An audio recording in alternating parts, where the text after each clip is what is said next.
হাই বন্ধুসকল, কি খবৰ? আশা কৰিছোঁ চবেই ভালে আছে, ময়ো ভালে আছোঁ। তো আজি আমি এক জেগাত যাবলৈ ওলাইছোঁ, বহলপুৰ এগ্ৰিকালচাৰ অফিচ। তো আমি আহি পালোঁ বহলপুৰৰ পৰা ভিতৰলৈ সোমাই আহিলোঁ। তো এইখিনি ৰাস্তাত অলপ দুখাইছোঁ, কোনখিনি জেগা আপোনালোকে জনাব। এইখিনি দেখিবলৈ ভাল লাগি আছে, দুই চাইডে গাছ। তো এতিয়া অফিচৰ ভিতৰৰ এৰিয়াটো অলপ দুখালোঁ, ইয়াত প্ৰগ্ৰাম হৈ আছে। তো তাকে আৰু ভিতৰত মোৰ লগৰ এজন, ভোলাদাৰ লগৰ এজন আছে বোলে, তাকে মাতিছে, তালৈকে গ'লোঁ। তো যাই ইয়াত অলপ কথা বতৰা চলি আছে ভোলাদাৰ লগত।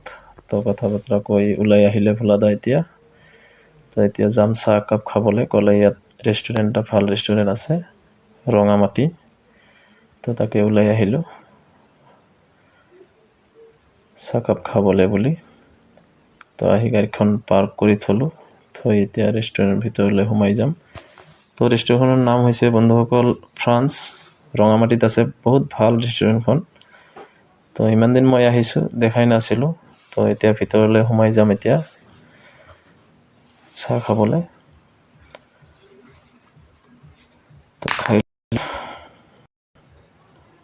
খাই লৈ ওলাই আহিলোঁ। তো আজিৰ কাৰণে ইমানটোৱে বন্ধুসকল। টাটা, বাই বাই, নেক্সটত লগ পাম।